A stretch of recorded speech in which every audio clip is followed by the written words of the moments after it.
De seguir, quisiera saber si hasta lo que hemos visto hasta ahora, lo que he presentado ahora, hay alguna pregunta o comentario. Sí.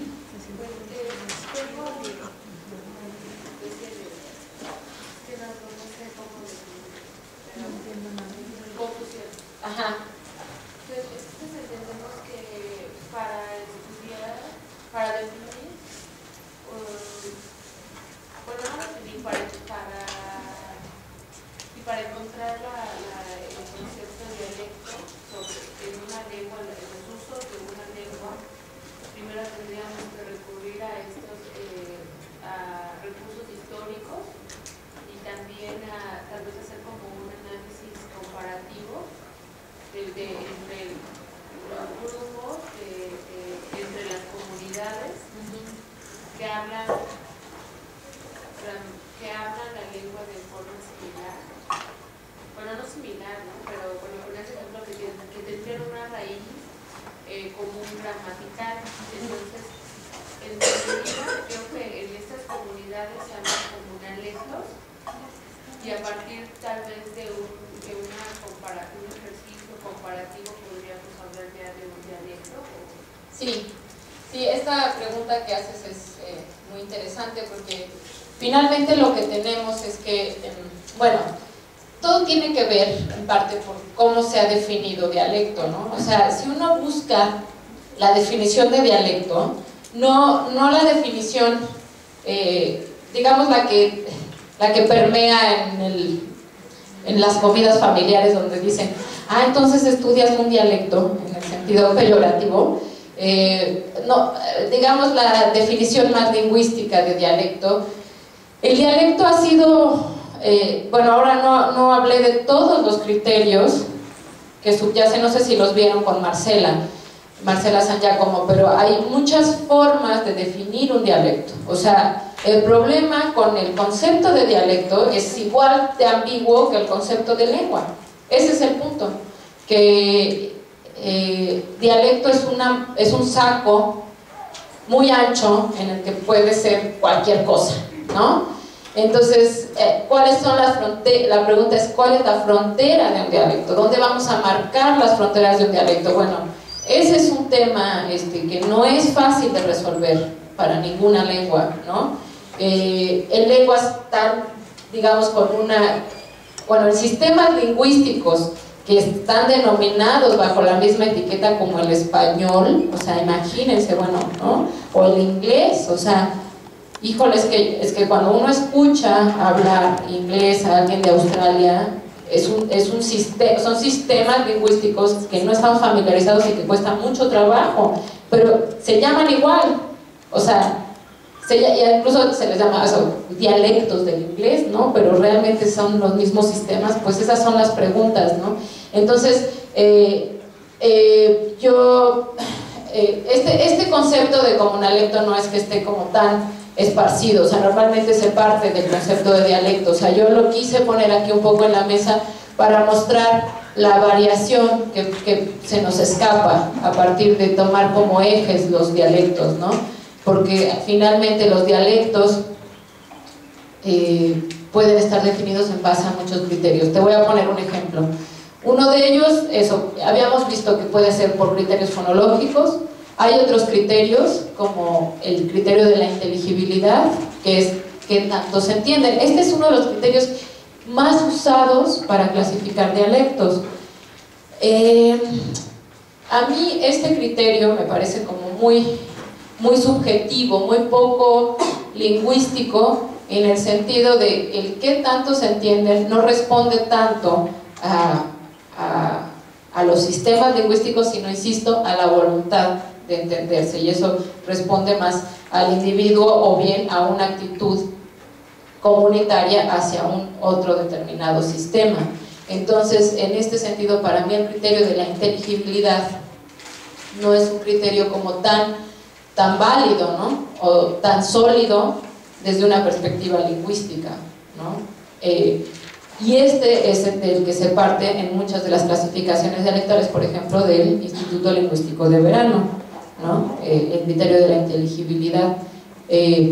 otros, híjole, ahorita es que no puedo pensar en otros criterios, pero no, es decir, no hay un solo criterio también para hacer una dialectología, ¿no? Hay muchos criterios, y por ello yo pienso que esta herramienta, o sea, este concepto metodológico de cómo un dialecto nos puede servir para construir una dialectología de una lengua determinada.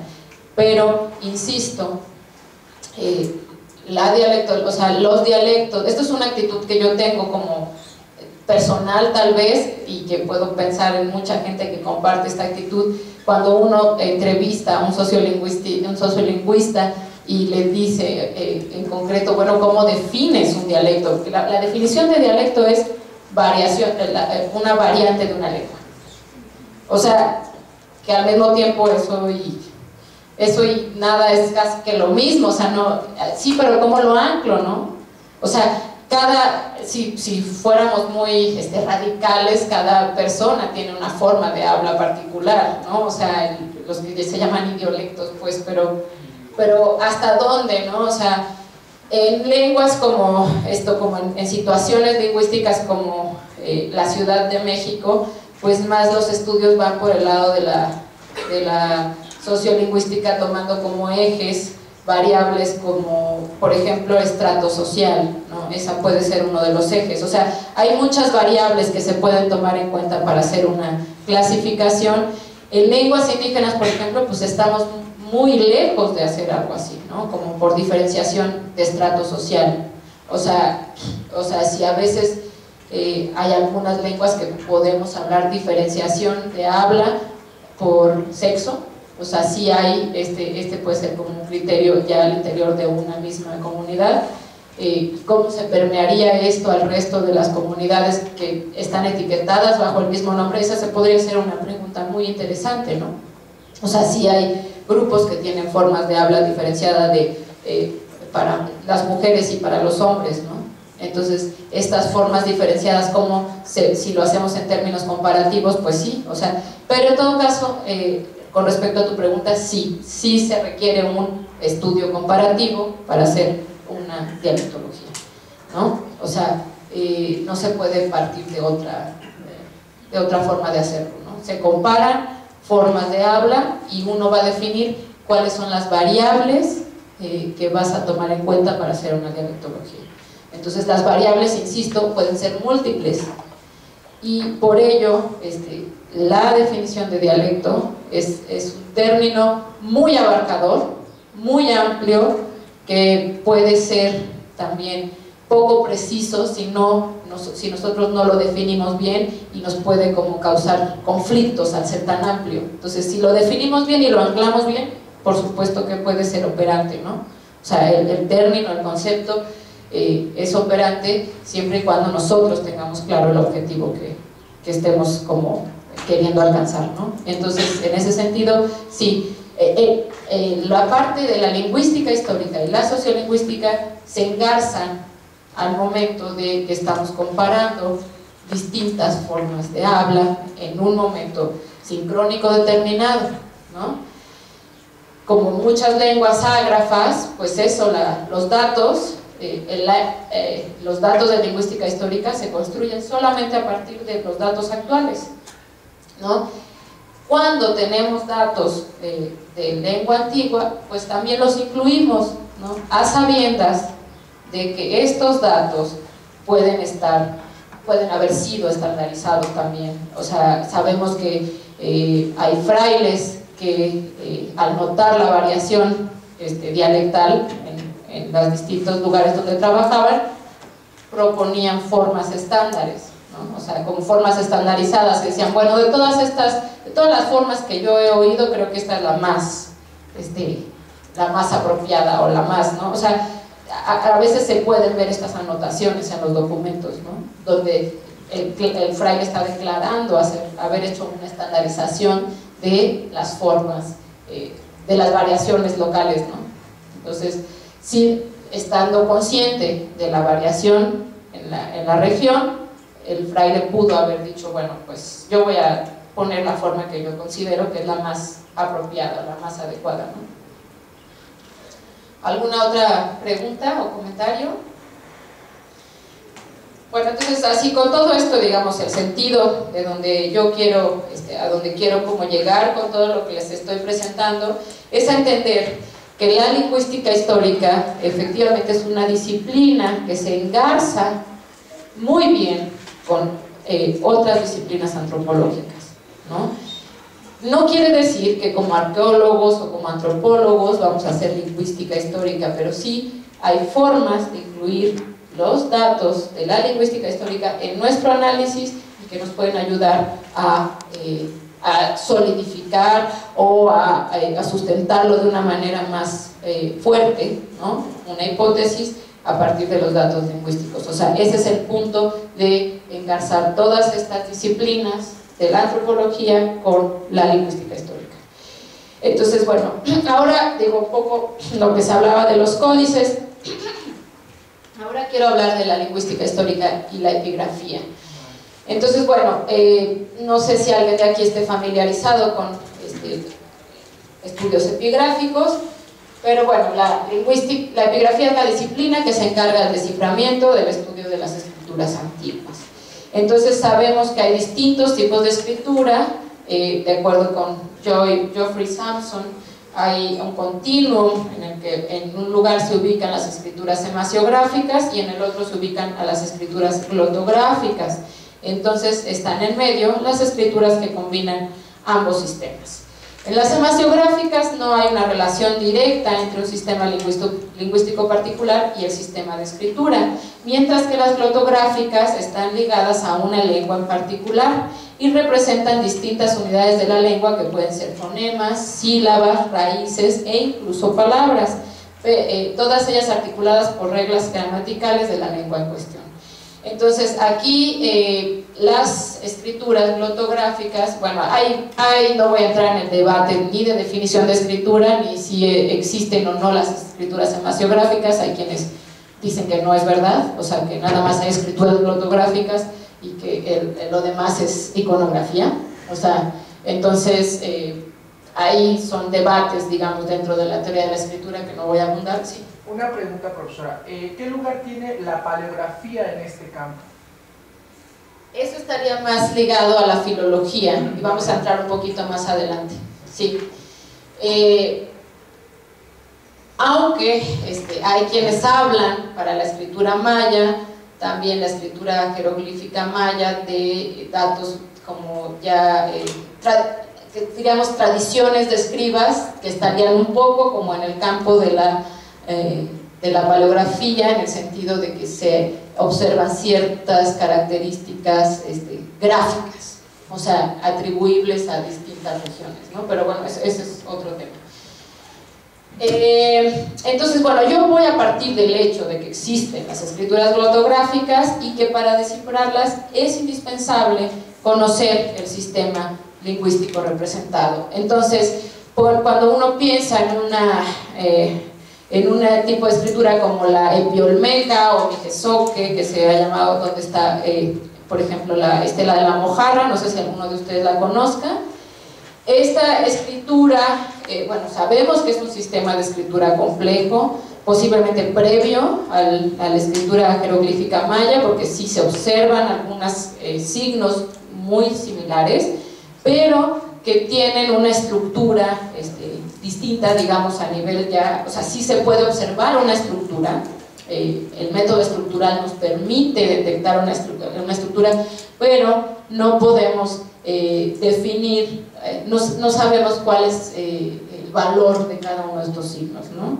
Entonces sí hay una estructura que puede indicarnos la presencia de verbos, por ejemplo, ¿no?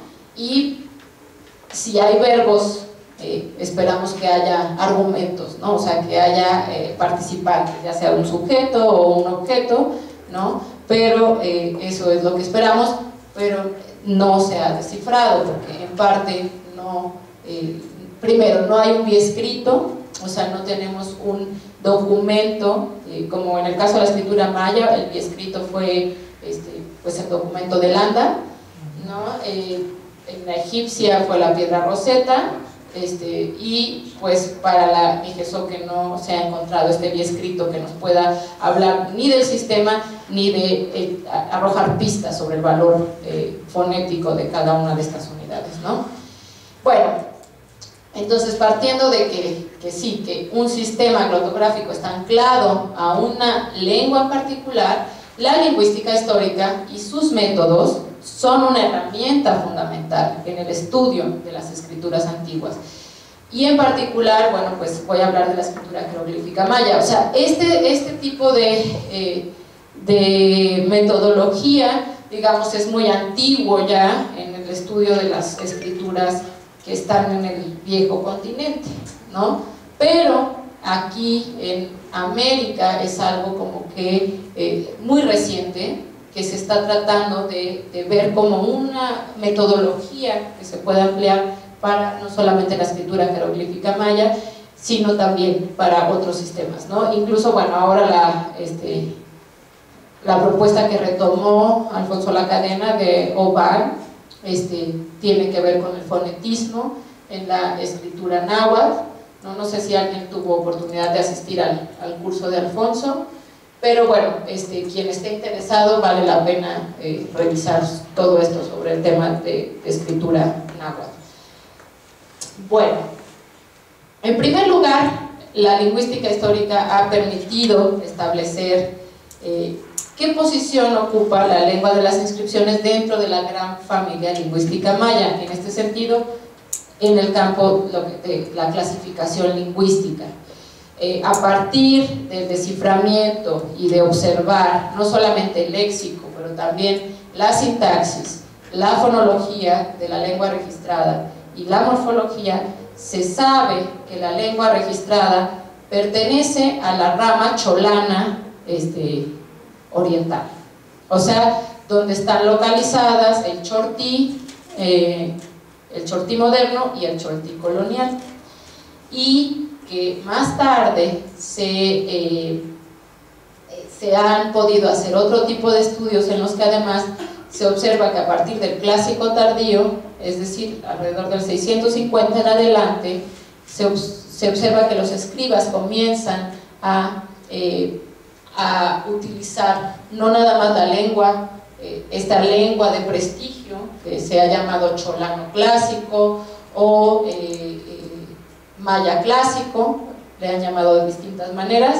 que esta lengua de prestigio, ¿no?, también más adelante como empieza a tener filtraciones de lenguas vernáculas locales. Entonces, después del 650 después de Cristo, empezamos a ver ya registros no solamente de la lengua estándar, pero también de las lenguas vernáculas locales, como las lenguas cholanas occidentales. Hay rasgos de las lenguas del Chontal, por ejemplo, hay rasgos incluso en la zona de las tierras altas, en Nevaj, hay rasgos de lenguas quicheanas, hacia Yucatán hay rasgos de lenguas yucatecanas, donde el escriba se aseguró de mostrar que estaba escribiendo esa lengua, estaba reflejando las formas de su lengua y no de la estándar. Entonces, este tipo de estudios evidentemente son estudios muy recientes, entre ellos están los de justamente Alfonso Lacadena y Soren Wigman, pero también de John Robertson, David Stewart y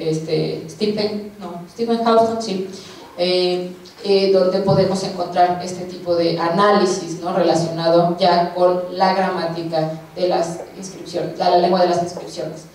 Entonces, no solamente porque en un primer momento decían, bueno, pues es una lengua maya y es una lengua de las tierras bajas, pero en Toniná, por ejemplo, se han encontrado, por ejemplo, rasgos de las lenguas celtalanas, que están en una transición entre las tierras altas y las tierras bajas, ¿no? Entonces se empieza a tener mayor precisión sobre la lengua que se estaba registrando. Y también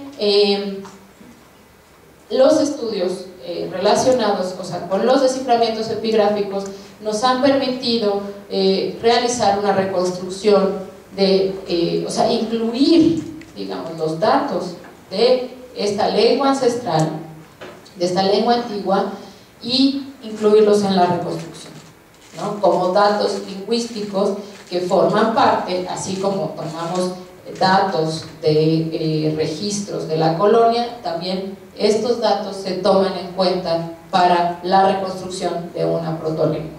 En este caso, no solamente puede tomarse para las lenguas cholanas, el proto-cholano, pero también se puede tomar más adelante como evidencia de dato lingüístico para reconstrucción de algunas otras cosas del proto-maya. Recordemos que las reconstrucciones de un sistema, pues eso se presentan en partes, nunca vamos a encontrar una gramática del proto algo, ¿no? O sea, normalmente se presentan reconstrucciones de partes del sistema, o sea, porque tenemos muchos huecos también, y no todos es posible, como a veces hay tanta variación que es difícil proponer reconstrucciones en otros niveles, ¿no? Por ejemplo, en el nivel sintáctico es de los más difíciles proponer reconstrucciones, ¿no?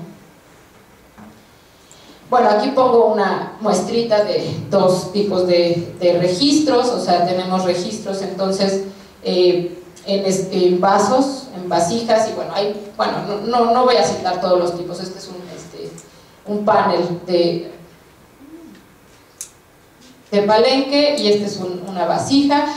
Lo importante es que, lo interesante que, por ejemplo, se ha encontrado, y esto nada más es como dato curioso, es que sí hay diferenciación de temas en los vasos cerámicos con respecto también a los monumentos en piedra.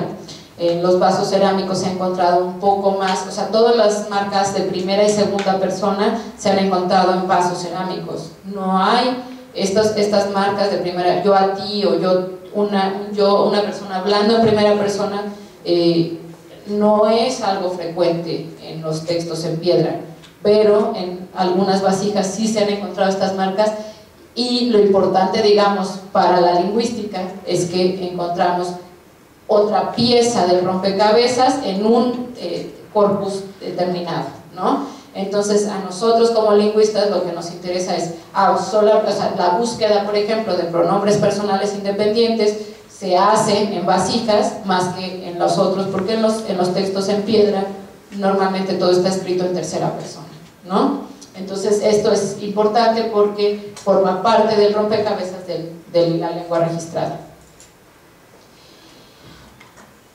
Entonces, bueno, el objeto de estudio de la investigación epigráfica está conformado por el corpus de documentos antiguos que reflejan una protolengua. Es decir, el sistema refleja una forma anterior de las lenguas cholanas orientales, del chortí colonial y del chortí moderno. Por este motivo, los epigrafistas consideraron necesario encontrar un modelo de análisis adecuado para ese objeto de estudio, y como decía, el método comparativo es del que se partió para el análisis. La evidencia de cambios y de procesos de cambio que se reflejan en la escritura son de gran utilidad en la lingüística, pues nos ayuda a entender más sobre las lenguas mayas en general y sobre las cholanas en particular. Y a partir de esto podemos encontrar que se registraron vocales simples, vocales largas, a partir de las reglas que se han ido encontrando en el desciframiento, y posiblemente hay una propuesta de que también se estaban encontrando vocales glotalizadas, o sea, nos hablaría de un sistema que está diferenciando tres tipos de vocales, y además también se ha podido reconstruir el sistema fonológico en general. Por ejemplo, uno de los hallazgos de los años de los 2000 tempranos era que hay una diferenciación entre la velar, ja, y la fricativa ja, o sea, contra ja, en este sistema estaba diferenciado, y esto no está, por ejemplo, en todos los sistemas, no está diferenciado en todos los sistemas lingüísticos actuales de las lenguas mayas. Entonces esto es uno de los hallazgos interesantes, digamos. En el nivel morfológico, pues eso, la morfología que se ha encontrado nos habla de, por ejemplo, del sistema de voz de la lengua, y también las marcas de estatus o marcas de transitividad actividad de los verbos. Y esto va a ser bien interesante porque si uno compara estos datos con otras lenguas mayas también, los datos registrados, por ejemplo, de la voz antipasiva, ayudan a la reconstrucción de esta voz en protomaya, ¿no? La registrada aquí, porque nada más está presente en estos, digamos en el maya clásico y en un grupo de lenguas actuales, ¿no? Las otras han evolucionado y han tenido cambios, pero se puede rastrear también gracias a esto. En el nivel sintáctico, pues el orden de constituyentes a nivel de oración y a nivel de frase, y en el nivel léxico es interesante porque también se han podido identificar préstamos, por ejemplo, en los códices, y también pues en el área vertical hay un debate ahí sobre qué tipo de glifos son los que parecen estar asociados a Teotihuacán, pero bueno, hay muchos temas ahí, digamos, relacionados también. Sí. ¿Qué es voz antipasiva? Bueno, el sistema de voz tiene que ver con... La voz es una categoría gramatical que habla de la forma en que el verbo se relaciona con sus argumentos nucleares. Entonces, una voz activa, por ejemplo, sería prototípicamente la que llaman la voz menos marcada o la voz más básica o más neutral. En español voy a poner un ejemplo, Juan ve a María. Esta sería una voz activa porque tenemos un verbo transitivo donde están los dos argumentos explícitos, Juan y María. Si yo quiero, digamos, desaparecer, o sea, mi intención es que no se quede muy claro quién vio a quién, puedo decir María fue vista. O sea, María fue vista y puedo decir por Juan o no. O sea, por Juan se vuelve lo que le llamamos en lingüística un argumento oblicuo. O sea, ya no es parte del verbo, ya no se necesita para la predicación, lo puedes poner o no. O sea, entonces hay una cosa que dice que la voz pasiva lo que busca es desdibujar al sujeto, ¿no? Al argumento ese, y darle ponderar al objeto. Eso es como entonces el antiguo objeto toma el lugar del sujeto y se vuelve una construcción distinta, y eso es una construcción que de una voz activa se volvió una voz pasiva. Hay quienes dicen que tipológicamente las voces pasivas están asociadas a las lenguas nominativo-acusativas, mientras que las voces antipasivas están asociadas a las lenguas ergativo-absolutivas. En lenguas mayas tenemos voz pasiva, lo cual contradice, digamos, esta propuesta que se había hecho originalmente. La voz antipasiva como tal es muy debatible si existe o no en las lenguas nominativo-acusativas. Hay un investigador llamado Sergio Bogar del Colegio de México que afirma que sí, que hay voz antipasiva en el español. En la voz antipasiva lo que se trata de hacer es desdibujar al objeto. O sea, a diferencia de la otra que queremos desdibujar al sujeto, en la voz pasiva, en la voz antipasiva el objetivo es desdibujar al objeto. Entonces, en una oración como, digamos que en español quedaría como algo como Juan ve.